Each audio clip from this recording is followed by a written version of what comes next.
भंडारा गोंदिया जिला वासियों के लिए खुशखबर है। अब आपका मनपसंद channel BS crime India news अब आपके केबल नेटवर्क पर, जी हां, अपने केबल नेटवर्क के एशियन चैनल नंबर 13 पर उपलब्ध है। बीएस क्राइम इंडिया न्यूज पर खेल, राजनीति, क्राइम, साहित्य व अन्य खबरें प्रकाशित की जाती है। हमारे साथ जुड़ने के लिए तथा हमारे चैनल में खबरें, विज्ञापन आदि के लिए संपर्क करें 8669151757 पर।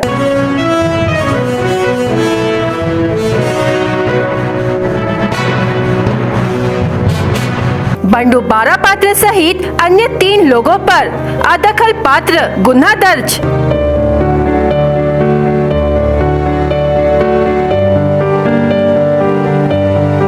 मामला भाजी मंडी में किसानों से वसूली करने पर हुई गाली गलौज और जान से मारने की धमकी का।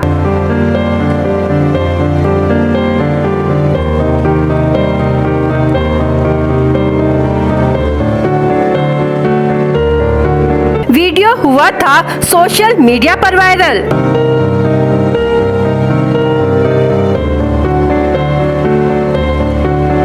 कलम 323, 504 और 506 के तहत एनसीआर रिपोर्ट भंडारा पुलिस थाने में दर्ज।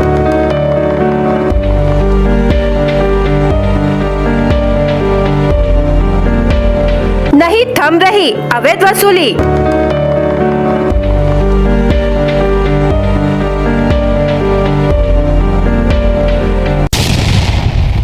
भंडारा शहर के बीटीबी एवं महात्मा ज्योतिबा फुले मार्केट के 5 दिसंबर को 3 नंबर गेट पर बीटीबी ने नई चिट्ठी बनाकर अवैध वसूली करने का प्रयास करने वालों को व्यापारी महेंद्र मेंढे और अन्य ने उनसे अवैध वसूली के बारे में पूछे जाने पर बंडू बारापात्रे और अन्य व्यापारियों ने महेंद्र मेंढे के साथ गाली गलौज कर जान से मारने की धमकी दी, जिसका वीडियो सोशल मीडिया पर तेजी से वायरल भी हुआ था। जिसके बाद व्यापारी महेंद्र मेंढे और अन्यों ने इस घटना की शिकायत भंडारा पुलिस थाने में की, जिसके बाद भंडारा पुलिस ने कलम 323, 504 और 506 के तहत एनसीआर रिपोर्ट लेकर अदखल पात्र गुन्हा दर्ज किया है।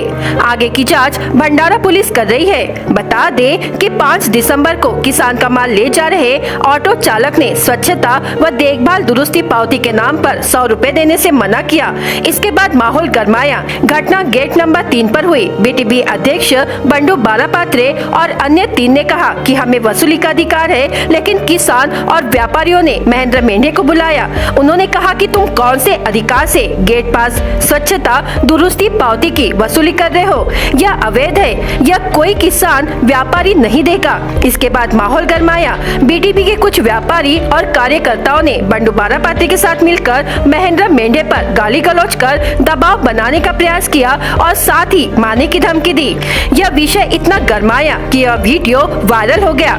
इस वीडियो में साफ नजर आता है कि बीच में मध्यस्थी करने वाले लोग एक दूसरे को समझाते नजर आ रहे हैं, जिसमें बीटीबी के लोग एक दूसरे को मारने की धमकी देते नजर आ रहे हैं, जहां पर बड़े तौर पर लोगों का जमावड़ा जम गया।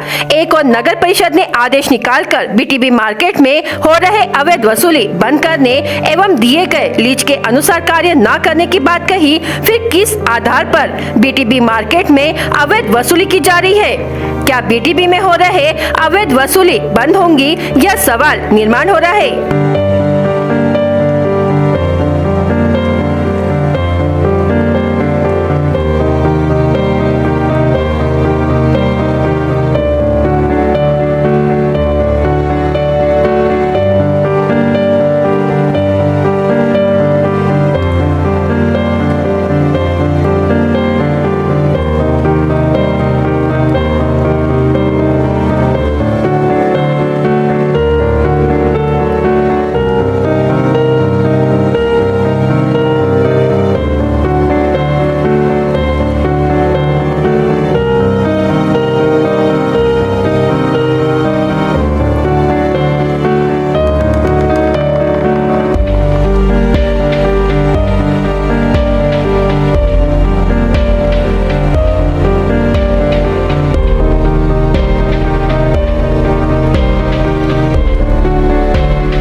बीटीपी हटाओ संघर्ष समिति के मरते दम तक आंदोलन में एक आंदोलनकर्ता की बिगड़ी तबीयत।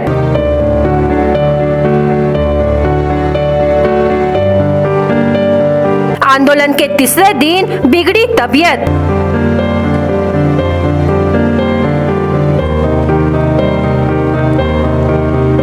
अन्य त्याग की थी घोषणा।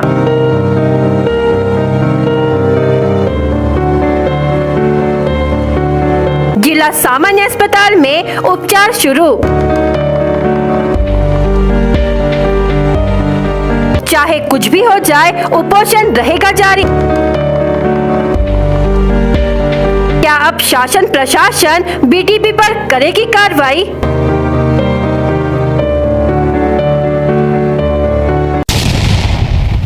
भंडारा में बीटीपी हटाओ संघर्ष के 7 दिसंबर 2023 से अपनी विविध मांगों को लेकर मरते दम तक उपोषण शुरू किया गया और आज तीसरे दिन दोपहर 1:30 बजे के दरमियान अचानक उपोषणकर्ता रामेश्वर कामले की 3 दिन से अन्न ग्रहण न करने से तबीयत खराब हो गई।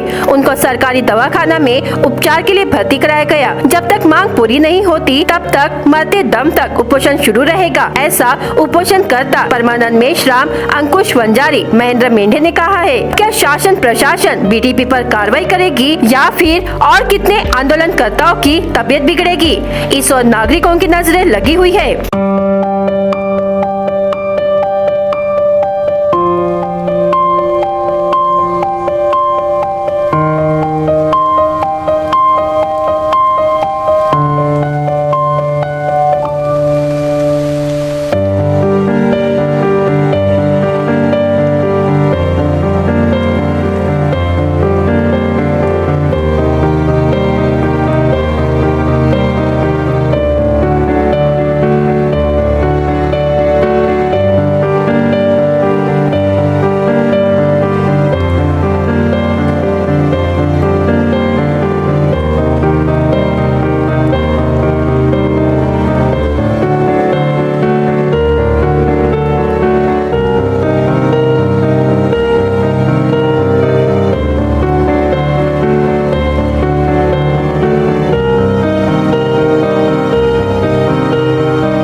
भंडारा के बीटीपी थोक सब्जी मंडी को लेकर चल रहे मरते दम तक आंदोलन शुक्रवार से और तीव्र हो गया, जब आंदोलनकर्ताओं ने अन्य त्याग की घोषणा कर जिलाधिकारी भंडारा को इस संदर्भ में पत्र भेजा। उल्लेखनीय है कि बीटीपी हटाओ संघर्ष समिति ने इसके पूर्व नवंबर में मोर्चा निकालकर आंदोलन की शुरुआत की थी। समिति का आरोप है कि बीटीपी में भ्रष्टाचार, व्यापारियों से अवैध वसूली और किसानों का शोषण हो रहा है। आज शनिवार इस आंदोलन के तीसरे दिन माडी समाज भीम आर्मी संगठन ने आंदोलन स्थल पर भेंट दी और इस आंदोलन में समर्थन बताया। आपली भारतीय संस्कृती आहे, भारतीय संस्कृती अशी आहे की एखादा व्यक्ती अन्यायाच्या विरोधात लढत असेल तर त्याच्या बाजूनी आपण उभं राहिलं पाहिजे।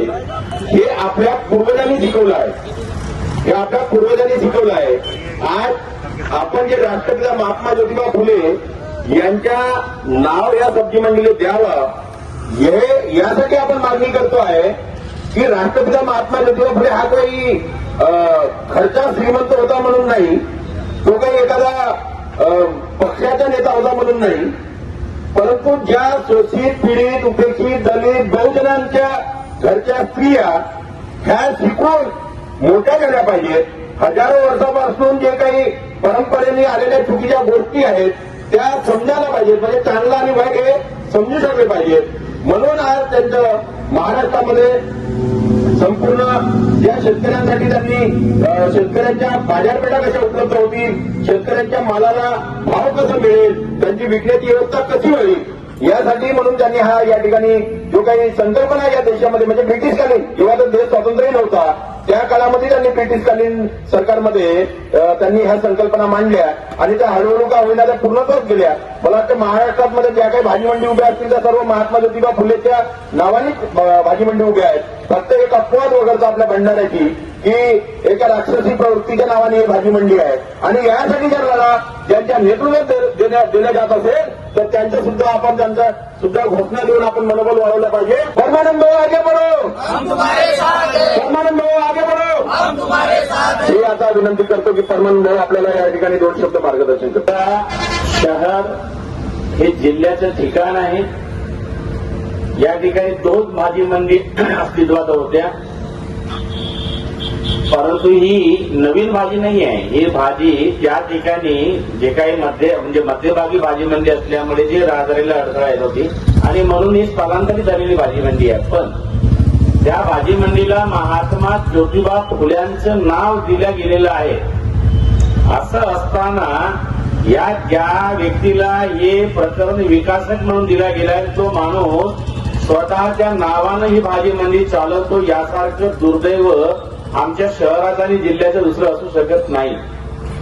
ज्या महाराष्ट्रामध्ये फुले शाहू आंबेडकरांचं नाव फार बेबीच्या डेटापासून सांगणारे काही प्रामाणिक कार्यकर्ते आहेत, तसे काही तथाकथित हरामखोर पण आहेत. तर अशा हरामखोरांना मला सांगावं असं वाटतं. आणि दुसरं असं आहे की या बीटीबी म्हणजे बंधू तानाजी बारापात्रे या नावानं जी मार्केट यार्ड हा माणूस जो चालवतो आहे, यांना जे संरक्षण देतो आहे इथला भारतीय जनता पार्टी आणि त्याचा पक्ष, या भारतीय जनता पार्टीचा इथे खासदार आहे.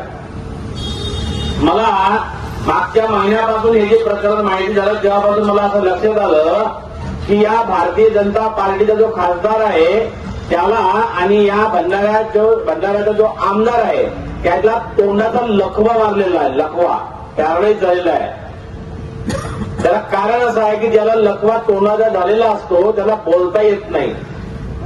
मला या भारतीय जनता पार्टीच्या नेत्यांना आणि इथल्या कार्यकर्त्यांना हा प्रश्न सरळ प्रश्न आहे की भारतीय जनता पार्टीनं हे स्वीकारलं का की स्त्री शिक्षणाचा उद्धारक शेतकऱ्यांचा आसूड या पुस्तकाच्या माध्यमातून संबंध देशाच्या शेतकऱ्यांचा प्रश्न म्हणजे तत्कालीन व्यवस्थेच्या समोर आणून मांडणारा हा माझा महामानव, हा माझा बाप महात्मा ज्योतिबा फुले नावाचा, याच्यापेक्षा भारतीय जनता पार्टीला हा बंधू तानाजी बारापात्रे कधीपासून मोठा व्हायला लागला यार. एवढं तिरस्कार तुम्हाला का वाटतं मला हे? अरे तुम्हाला जर एवढं वाटतं भारतीय जनता पार्टीवाल्यांना तर तुम्ही बाळासाहेब देवरसांचा ते जे काही आरसीचे तत्कालीन जे काही नेते असतील त्यांच्या नावासाठी बोंबला ना. बंधू तानाजी बारापात्रेच्या नावासाठी तुम्ही त्याला मदत करता आणि त्याच्या नावानं म्हणजे महात्मा ज्योतिबा फुल्यांचा नाव राहिलं नाही पाहिजे यासाठी तो कोर्टात जातो. एक भगवान बावनकर असं का निर्बुद्ध एक तत्कालीन नगराध्यक्ष होता ज्याला आम्ही हाकलून लावलं पोलीस स्टेशनमधून. पाणी जिरवा पाणी अडवायची मोहीम त्या माणसाने लावली होती मागच्या वेळेस. चेतन भंडाऱ्याच्या नावाखाली 3 करोड खाऊन बसणारा हा माणूस भंडारा शहराचं नेतृत्व करू शकतो.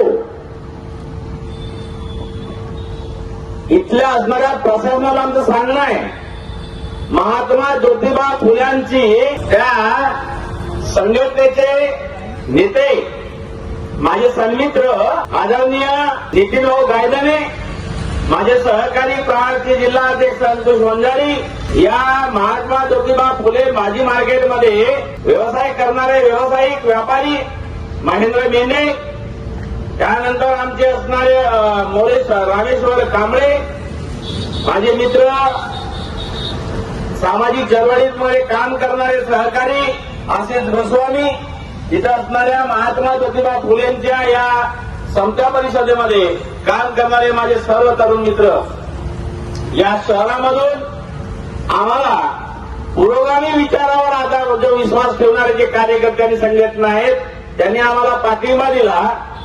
या तुमच्या चॅनलच्या माध्यमातून या प्रशासनाला आमचा स्पष्ट इशारा आहे की 2 दिवसामध्ये जर या प्रकरणाला जर तोडगा निघाला नाही तर भंडाऱ्यामधल्या रस्त्यामधला एक रस्ता हा अडवला जाईल. त्याची कल्पनाही प्रशासन करू शकत नाही. जेवढा जोर प्रशासनाला लावायचा असते त्यांनी लावून टाकावा आणि महात्मा ज्योतिबा फुल्याला नाव नाकारणारा या हरामखोराला जेवढा पाठीशी घालायचं असेल सरकारला यांना त्या सर्वांना त्यांनी घालून दाखवावं. सोमवारपर्यंत तुमच्याकडे वेळ आहे. धन्यवाद. 9 वर्षापासून या मार्केटमध्ये उभ्या डोळ्यांनी अन्याय अत्याचार होत असताना कोणीही मर्द पुढे आलेला नाही. त्यामध्ये आमचे महेंद्रभाऊ मेंढे सुद्धा हे सुद्धा त्या अन्यायाला बळी पडले. परंतु कालांतरांना त्यांना लक्षात आलं की हा आपल्यावर अन्याय होत आहे. नियम काही वेगळा आहे, कायदा काही वेगळा आहे, करारनामा काही वेगळा आहे, पण आपल्याला आपली लुटमार होत आहे आणि अशा राक्षसी प्रवृत्तीकडून होणाऱ्या लुटमारीला आपण आता लढा दिला पाहिजे.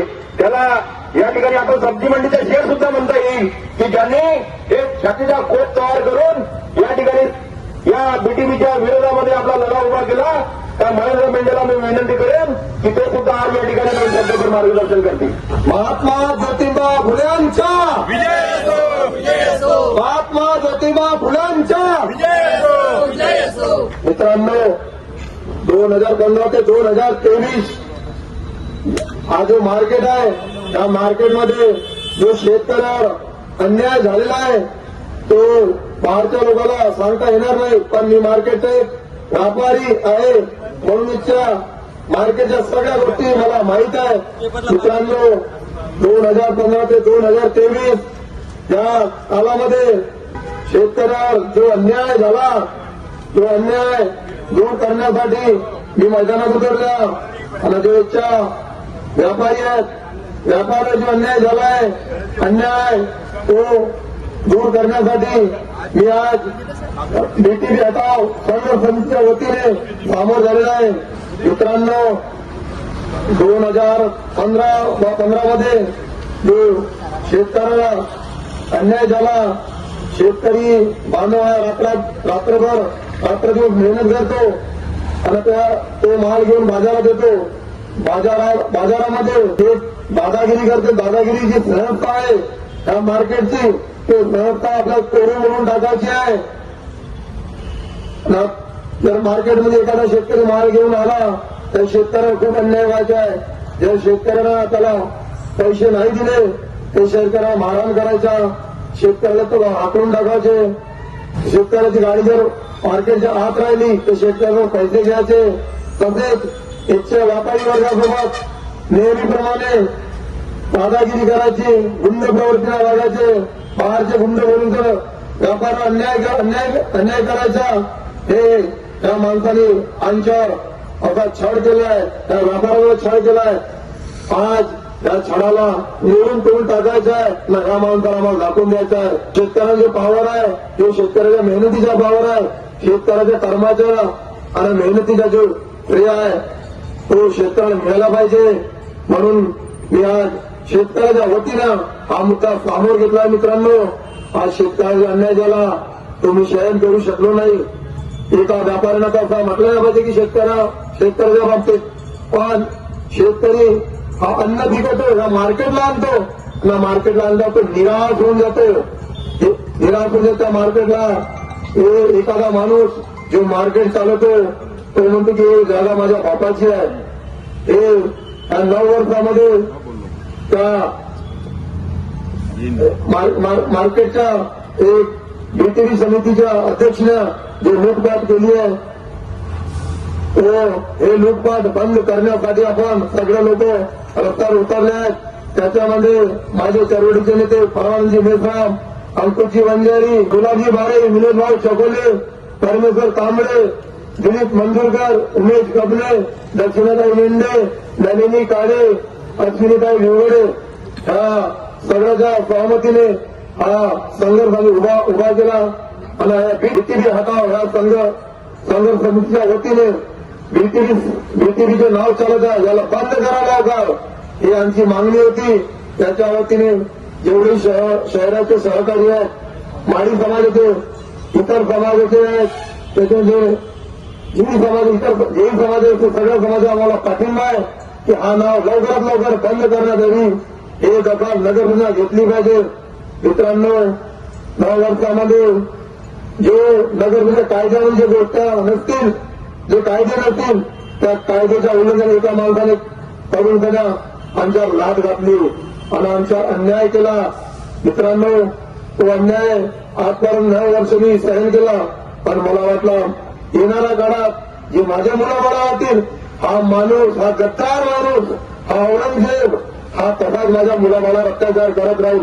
म्हणून हा जन मोर्चा, जन आक्रोश मोर्चा मी सामोर निघालो आणि इच्छा रामायण करतो. अरे मित्रांनो, मला नको तुम्ही काही जीवन चांगल्या पद्धतीने जगा. जीवन जगण्यासाठी लोकशाही आहे. जर तुम्हाला त्या औरंगजेबसारखा वागायला उचित वाटत असेल तर मग याच्यासोबत राहा. तुम्हाला जगण्याचा काही अधिकार नाही आहे. आणि ती व्यापारी म्हणून तुम्हाला, मला वाटत नाही तुम्हाला व्यापारी म्हणावं. खरंच व्यापाऱ्याच्या मध्ये भुतकार म्हणून आहे. भुतकार ज्याला मी पण एक व्यापारी आहे. एखादा व्यापारी शेतकऱ्यांची लूटपाट करत असेल, आज किंवा शेतकऱ्या अन्याय होत असेल तर व्यापारी शेतकऱ्यांच्या भरोश्यावर कोण करतो. दुसरा व्यापाऱ्याला कळल्या पाहिजे आपण शेतकऱ्याने काहीतरी केल्या पाहिजे.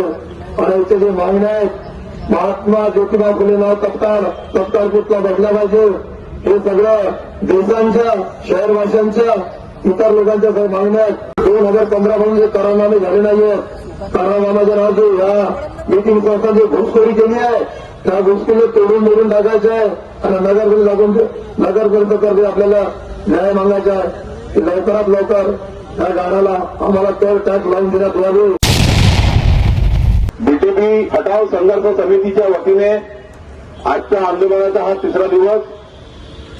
विविध मागण्या घेऊन त्याच्यात प्रामुख्याने बीटीपी हे नाव हटवून राष्ट्रपिता महात्मा ज्योतिबा फुले यांचं नाव या सब्जी मंडीला देण्यात यावं. या ठिकाणी होणारी शेतकऱ्याची अवैध लुटमार ही थांबवण्यात यावी. गाळेधारकांचे गाळे त्यांच्या नावाने नगर परिषदेचा टॅक्स लावून देण्यात यावा. अशा विविध 9-10 प्रकारच्या मागण्या घेऊन बीटीपी हटाव संघर्ष समितीच्या वतीने या ठिकाणी मरण येईपर्यंत उपोषण सुरू आहे. त्या उपोषणाचा आजचा हा 3रा दिवस आहे. आज या उपोषणाला आमच्या भंडारा टाकळी भागातून काही आमचे तरुण मंडळी या ठिकाणी भेट देण्यात आलेले आहेत. या समाजातून महात्मा ज्योतिबा फुले जन्माला आले होते. माळी समाज, त्या माळी समाजाचे भंडारा शहरातून आमचे तरुण कार्यकर्ते या ठिकाणी उपोषण मंडपाला भेट देण्यात आलेले आहेत. त्याच्यामध्ये प्रामुख्याने नितीन भाऊ गायधने, त्याचप्रमाणे लाखणीवरून आमचे संजीव भाऊ कांबळे, त्याचप्रमाणे सय्यदभाई पटेल,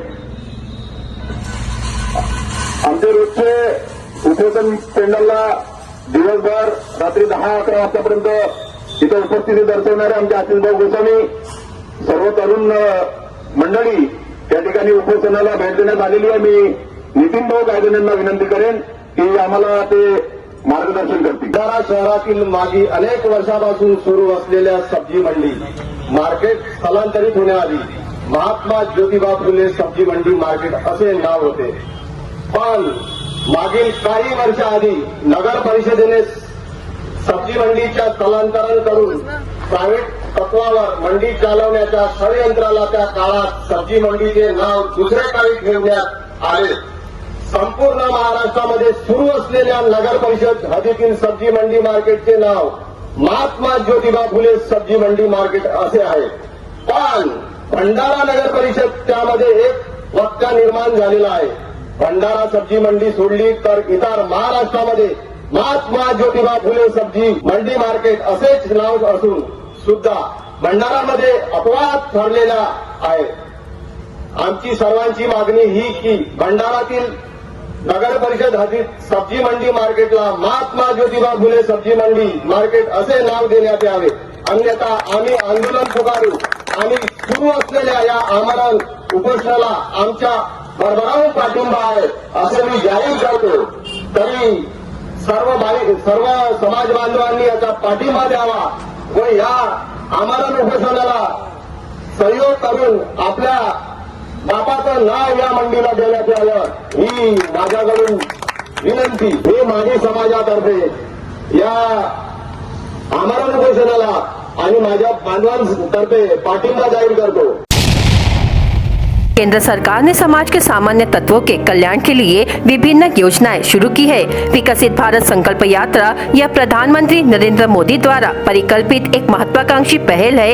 इन योजनाओं को लक्षित लाभार्थियों तक प्रभावी ढंग से पहुंचाने के लिए यह कहते हुए राज्यपाल रमेश बैस ने शुक्रवार को भंडारा से करीब शाहपुर में आयोजित कार्यक्रम में विकसित भारत संकल्प यात्रा को लक्षित लाभार्थियों तक पहुँचाकर लक्ष्य हासिल करने की अपील की. मंच पर पालक मंत्री डॉक्टर विजय कुमार गावित, भंडारा गोंदिया सांसद सुनील मेंढे, विधायक नरेंद्र भोंडेकर, पूर्व राज्य मंत्री परिणय फुके, पुलिस महानिरीक्षक नागपुर चेरिंग दोरजे, कलेक्टर योगेश कुंभेजकर, मुख्य कार्यकारी अधिकारी समीर कुर्तकोटी, पुलिस अधीक्षक लोहित मतानी उपस्थित थे. इस अवसर पर राज्यपाल एवं पालक मंत्री द्वारा विकसित भारत संकल्प यात्रा के प्रचार वाहन को हरी झंडी दिखाकर रवाना किया गया. बैस ने कहा कि अब तक विभिन्न सरकारों द्वारा अनेक विकास योजनाएं लागू की गई है, लेकिन योजनाओं का लाभ लक्षित लाभार्थियों तक पहुंच पाता है या नहीं, यह सुनिश्चित करने का यह पहला मौका है. भारत संकल्प यात्रा का उद्देश्य यह सुनिश्चित करना है कि सरकार की सभी प्रमुख योजनाओं का लाभ लक्षित लाभार्थियों तक समयबद्ध तरीके से पहुंचे. विकसित भारत अभियान तथा अब तक की सबसे बड़ी संपर्क पहलों में से एक अभियान का लक्ष्य अंततः 25 जनवरी 2024 तक देश के हर जिले से गुजरे हुए 2,55,000 से अधिक ग्राम पंचायतों और 3,600 से अधिक शहरी स्थानीय निकायों को कवर करना है. भंडारा जिले के छोटे से छोटे गांव तक यह यात्रा जाएगी. आज तक विभिन्न सरकारों ने अनेक विकास योजनाएं लागू की, लेकिन यह पहली बार सुनिश्चित किया जा रहा है कि योजनाओं का लाभ लक्षित लाभार्थी तक पहुंच रहा है या नहीं.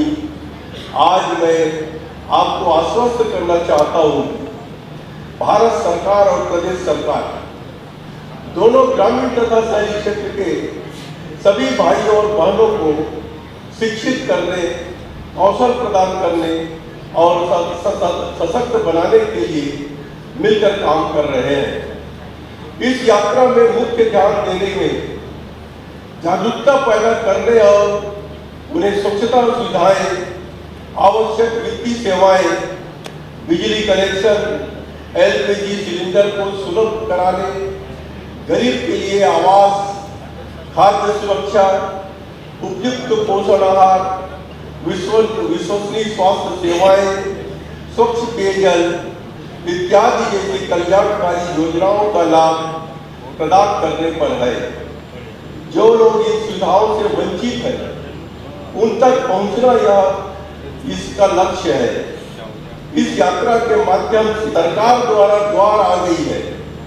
यात्रा के माध्यम से आयुष्मान भारत, प्रधानमंत्री गरीब कल्याण या अन्न योजना, दीनदयाल अंत्योदय योजना, राष्ट्रीय ग्रामीण आजीविका मिशन, प्रधानमंत्री आवास योजना, प्रधानमंत्री उज्ज्वला योजना, प्रधानमंत्री विश्वकर्मा, प्रधानमंत्री किसान सम्मान, किसान क्रेडिट कार्ड, प्रधानमंत्री पोषण अभियान, हर घर जल जीवन मिशन, जन धन योजना, अटल पेंशन योजना, नैनो उर्वरक आदि योजनाओं के बारे में सबसे आखिरी तबके के व्यक्ति तक पहुंचकर जानकारी पहुंचाना है. लेकिन यात्रा तभी सफल होगी जब इसमें जन भागीदारी बढ़ेगी. यात्रा तभी सफल होगी जब लक्षित लाभार्थी योजनाओं का लाभ उठाएंगे. पालक मंत्री डॉक्टर विजय कुमार गावित ने कहा कि विकसित भारत यात्रा का मुख्य उद्देश्य प्रचार प्रसार के साथ पात्र लाभार्थियों को योजनाओं का समय पर लाभ दिलाना है। यह यात्रा जिले के 111 गांव तक पहुंची है और इसमें 7,000 से अधिक नागरिक शामिल हुए हैं। इस अवसर पर राज्यपाल द्वारा जिले के 22 लोगों को लाभ वितरित किए गए।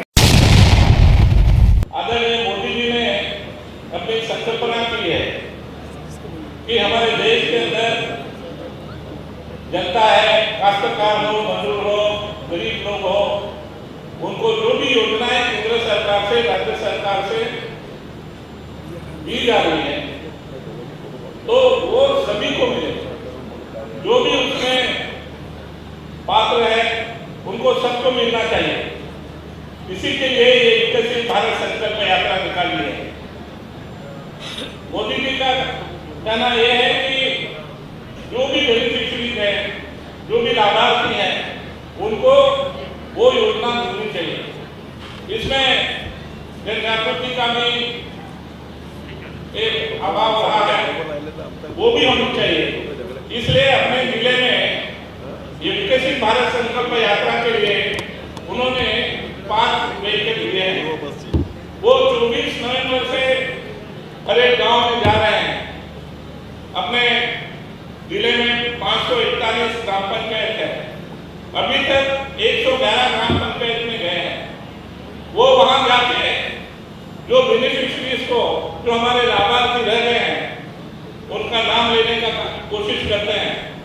तो इसी के लिए हमारा सबका फर्ज है जनप्रतिनिधियों का कि हम लोग जो भी बेनिफिशियरीज रहे हैं उनका नाम इकट्ठा करें और उनको वो योजना देने की कोशिश करें।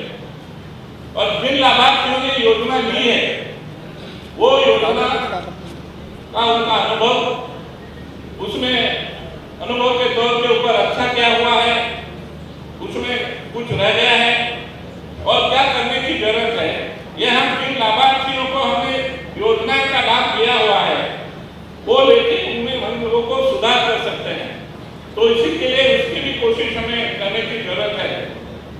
ये हम लोग सभी जब कर सकते हैं कि जब हम सब लोक प्रतिनिधि हो, सब जनता हो, इकट्ठा होकर हम उनको मदद करने की कोशिश करें और हम ये तय कर दें कि हमारे गांव में जितने भी हमारी केंद्र सरकार की हो, राज्य सरकार की योजना है, वो योजनाएं जो पात्र बेनिफिशियरी के लाभार्थी हैं उनको हम कौन से ही हालत में उनको देने की कोशिश करेंगे तो हमारे जो संकल्प है वो संकल्प पूरा हो सकता है।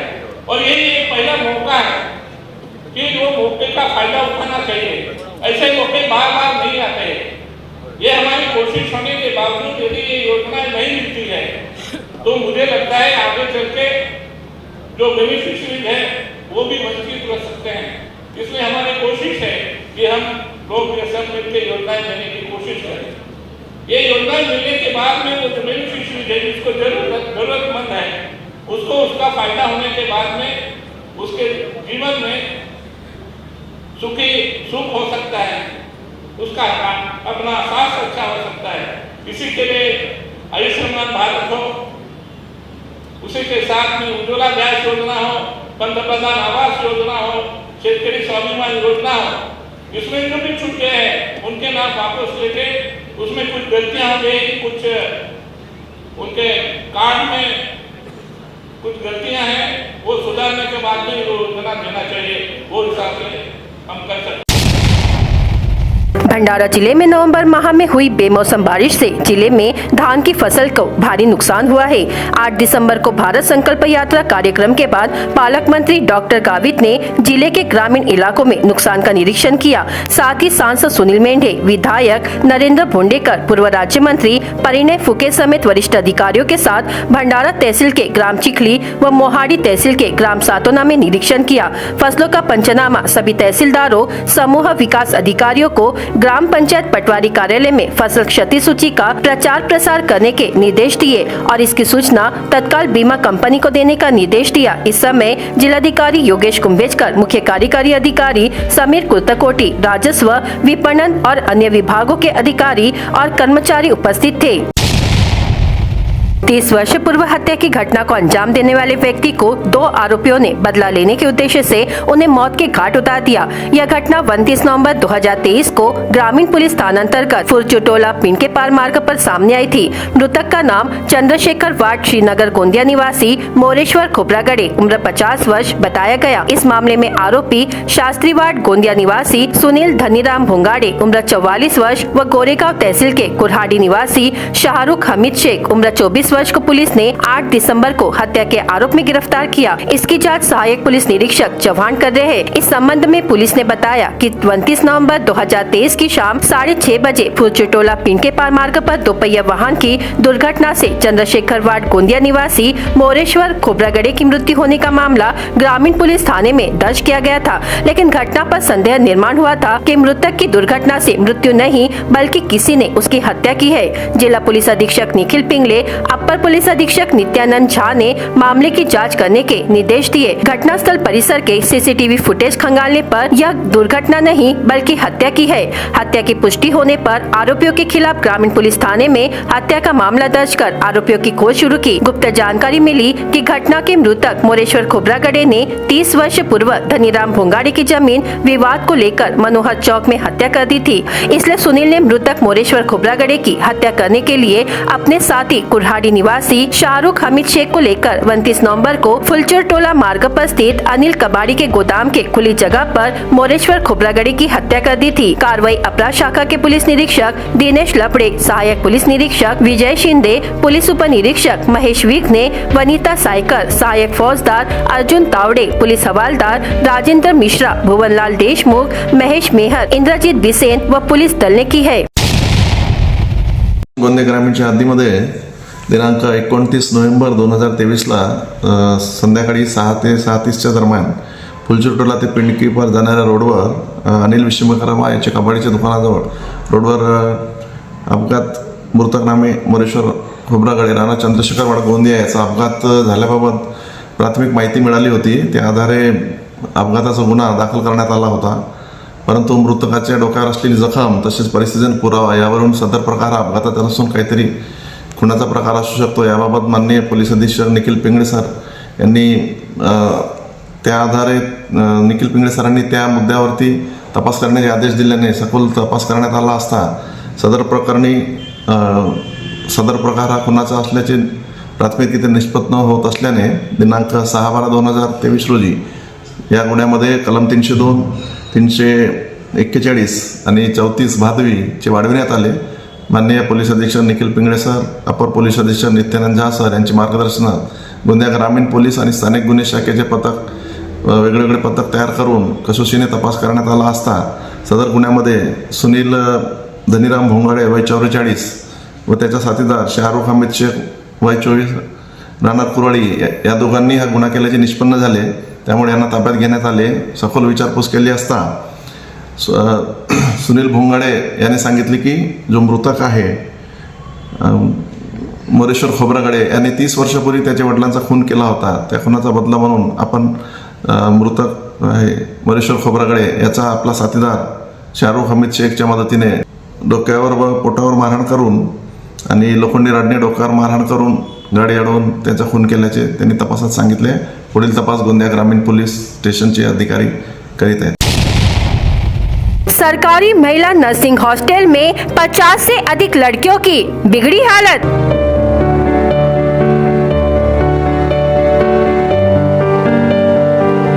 फूड पॉइजनिंग की आशंका।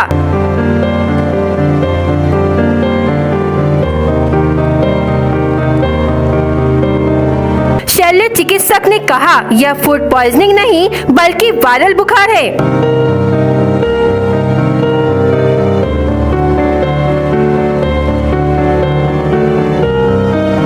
हॉस्टल प्रशासन ने लड़कियों को कैमरे के सामने बोलने से किया मना।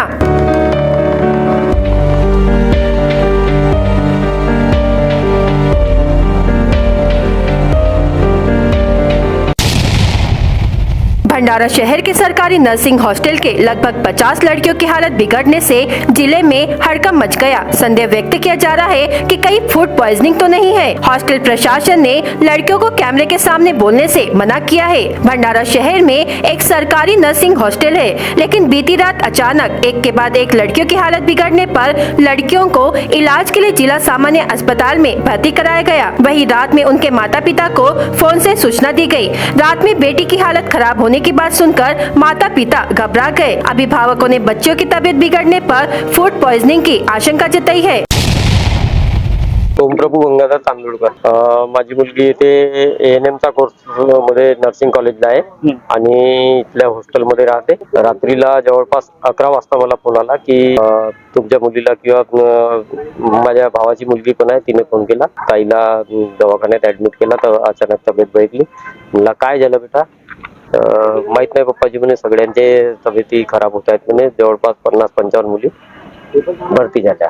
तरी असं वाटतं की पाण्यातून म्हणा किंवा खाण्याच्या वस्तू किंवा दूध कुठून येते, काय बाहेरील वस्तू कुठून आणतात, काय आणतात, याची तपासणी व्हायला पाहिजे। दोषी आता म्हणता येईल जे दोषी कर्मचारी वर्ग म्हणा किंवा जे इथे देखरेख करतात, जे दोषी असतील त्यांच्यावर इथे रीतसर कारवाई व्हायला पाहिजे। दूसरी ओर अभिभावकों ने ये भी कहा है कि जिस हॉस्टल में लड़कियां रह रही थी वह गंदा था। माझं नाव प्रदीप मडाने, मी मुलींचा पालक आहोत, शीतल मडाने। मला 3 वाजे फोन आला आहे तर गव्हर्नमेंट हॉस्पिटलला भरती केला म्हणून। त्याच्यानंतर मी लगेच इथे भंडाऱ्याला आलो। मी 4 वाजे पोहोचलो तर मुलीला उपचार चालू होता। तर तिला ताप म्हणजे होता जे 100च्या वर असा डिग्री। तर आम्ही नेत आहोत, पण नेमका कारण काय आहे, जो ताप येण्यामागे नेमका कारण काय, कशामुळे झाला, असं आम्हाला वाटतं का पाण्यामध्ये किंवा फ्रूट म्हणजे असा प्रदूषितपणा असा। तसाच इथं गरम पाण्याची सोय उपलब्ध जास्त प्रमाणात नाही आहे, कधी स्वच्छता पण नाही आहे बराबर, त्याच्यामुळे पण होऊ शकते। जिला शल्य चिकित्सक डॉक्टर दीपचंद सोयाम का कहना है कि इन लड़कियों को वायरल बुखार है, लेकिन हॉस्टल प्रशासन ने लड़कियों को कैमरे के सामने बोलने से मना कर दिया है। 50 ते 60 नाही आहे। त्या काल दुपारला 2 मुली ऍडमिट झाल्या, सर्दी, खोकला, ताप आणि डोके दुखणे, हे फ्लू लाईक सिम्पटम्स आहेत। हे फ्लू लाईक सिम्पटम्स साठी त्या 2 मुली ऍडमिट झाल्या। मी त्यांना स्वतः जाऊन पाहिलेलं आहे, तपासलेलं आहे आणि त्याच्यानंतर मग एक मुलींना मलाही सर्दी खोकला ताप होतो, मलाही सर्दी खोकला ताप होतो असं जे हॉस्टेलला म्हणणं सुरू झालं। तर आम्ही मग सगळ्यांना म्हणजे ज्यांनी म्हटलं आहे त्या रूम मधून आम्ही सगळ्यांना काढला आणि आणून तपासला येतं। तर त्याच्यामध्ये कोणाला इन्व्हेस्टिगेशन मध्ये, रक्त तपासणीमध्ये असं कोणालाही कोणतीही बिमारी आहे असं निघलेला नाही सध्यापर्यंत। तरी आम्ही म्हणजे डिस्ट्रिक्ट मलेरिया ऑफिसर, त्याच्यानंतर आमचे जे CO साहेब आहे नगर परिषदचे, त्यांना कळवलेलं आहे आणि आज पूर्ण स्प्रेइंग त्या हॉस्टेलची आणि हॉस्टेलच्या परिसराची, आतमधली आणि परिसराची आणि दवाखान्याची आतमधली आणि परिसराची हे पूर्ण फॉगिंग, स्प्रेइंग आणि रक्त नमुने, हे रक्त नमुने असतील किंवा जे व्हायरॉलॉजीचे नमुने आहे, हे सगळे आम्ही तपासायला बोलवलेलं आहे आणि आज तपासणी होणार आहे आणि त्याच्यापैकी बऱ्याचशा ज्या स्टुडंट आहेत त्या डिस्चार्ज सुद्धा झालेल्या आहेत आणि ज्यांना पुन्हा काही असं वाटलं आहे त्यांना विचारून त्याच्यामधल्या 7 मुली आहेत। 7 मुलीला आम्ही सध्या उपचारादरम्यान ठेवलेला आहे उपचाराकडे। काल सकाळ म्हणजे दुपारी 2 आणि त्याच्यानंतर किती 14 आहे। फ्लू लाईक सिम्पटम्स आहेत, व्हायरल इन्फेक्शन होऊ शकते। व्हायरल इन्फेक्शन कधी स्प्रेड होते त्याच्यामध्ये आपल्याला म्हणजे जिथपर्यंत आपली इन्व्हेस्टिगेशन येत नाही तिथपर्यंत आपण काही म्हणत नाही। आता इथं RT-PCR झाले आहेत, त्यांचे डेंग्यू टेस्ट झालेले आहेत, त्यांचे मलेरियाची टेस्ट झालेली आहे, RDKनी किट केलेली आहे, DMOनी आपली टीम पाठवलेली आहे, त्याच्यानंतर एंटेरिक फीवर म्हणजे टायफॉइडची टेस्ट केलेली आहे। ज्या आपल्याला वाटतात काही सस्पेक्टेड डिसीज आहेत त्या सस्पेक्टेड डिसीज साठी आपण पूर्ण टेस्ट केलेली आहे। नाही विषबाधा तर याच्याशी काही घेणं देणं नाही, विषबाधा होऊ शकत नाही। एक साथ 50 छात्राओं की हालत कैसे बिगड़ी यह शोध का विषय है, इसलिए इस मामले की गहन जांच होना जरूरी है। अब बच्चियों का इलाज चल रहा है और उनकी हालत स्थिर है। भंडारा जिल्ह्यातील नर्सिंग हॉस्पिटल आहे हा सरकारी आहे। येथील काही 50 मुली त्यांना एक तकलीफ जाणवली की काही लोकांना, काही मुलींना विषबाधासारखी लक्षण आढळली आणि काही मुलींना ताप आला। हा अचानक एवढ्या मुलींना भरती केल्यामुळे प्रशासन हा जागृत जागा झाला आणि त्या मुलींना रात्रीपासून सकाळपर्यंत कोणाला काही बोलू देत नाही आणि याच्यामध्ये कुठेतरी काहीतरी कोरोनासारखं लक्षण किंवा अजून नवीन बिमारी आली का यासारखं सरकारने याकडे दुर्लक्ष करू नये आणि या सर्व प्रकरणात गंभीर दखल घेऊन सरकारने याकडे याच्यावर निराकरण करणे आणि इथं आम्ही आज स्पॉटवर आलेलो आहे.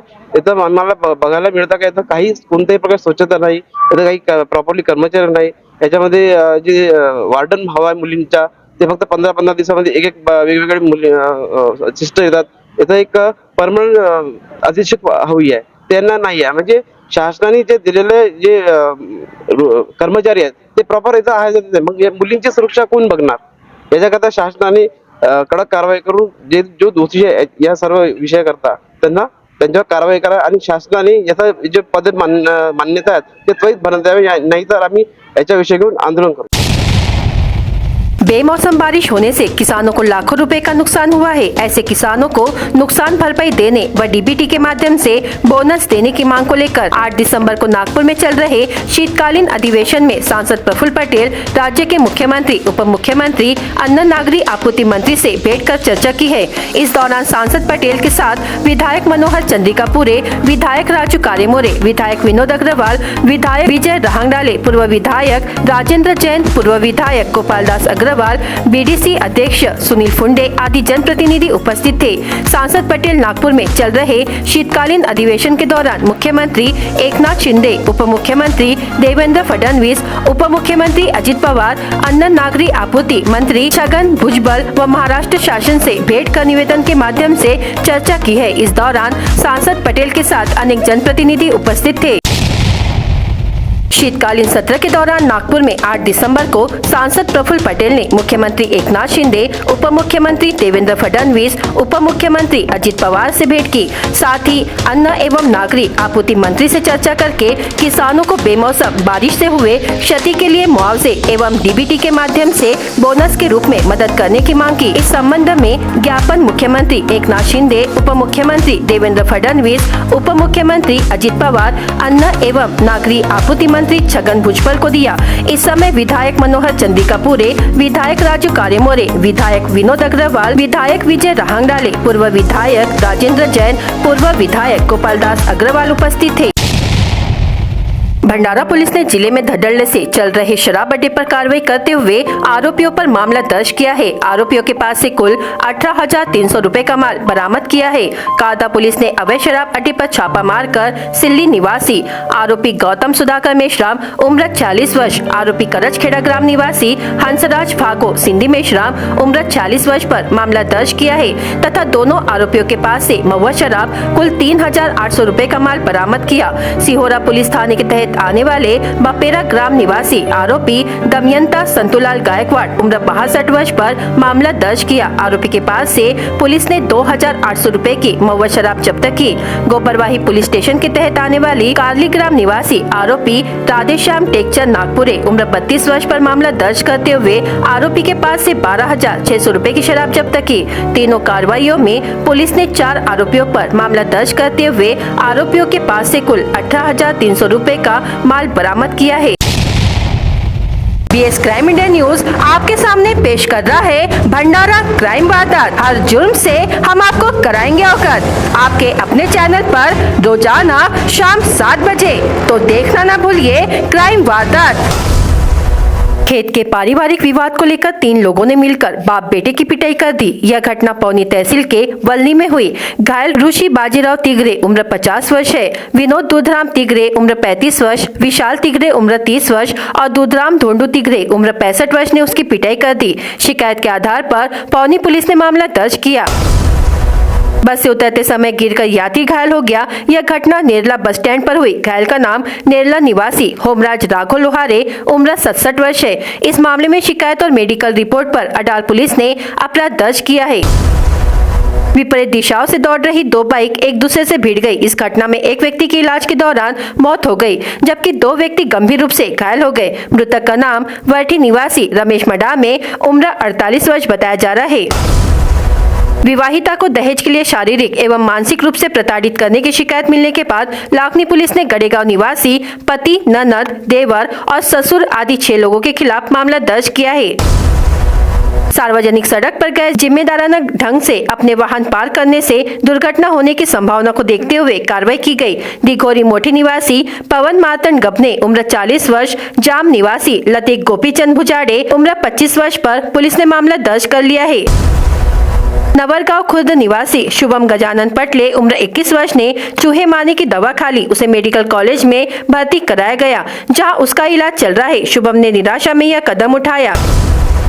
क्रेडिट कार्ड पर लोन दिलाने का दावा करने वाले ऑनलाइन फ्रॉड गिरोह के संयुक्त ऑपरेशन में पुलिस ने 6 लोगों को गिरफ्तार किया है। आरोपियों के नाम खाड़ीपार निवासी सिद्धांत चौहान, देवरी निवासी प्रवीण पाटिल, चोपा निवासी कैलाश भोयर बताया गया है। भंडारा गोंदिया जिला वासियों के लिए खुश खबर है। अब आपका मनपसंद channel BS crime media news अब आपके केबल नेटवर्क पर, जी हाँ, अपने केबल नेटवर्क के एशियन चैनल नंबर 13 पर उपलब्ध है। BS क्राइम मीडिया न्यूज पर खेल, राजनीति, क्राइम, साहित्य व अन्य खबरें प्रकाशित की जाती है। हमारे साथ जुड़ने के लिए तथा हमारे चैनल में खबरें, विज्ञापन आदि के लिए संपर्क करें 8669151757 पर।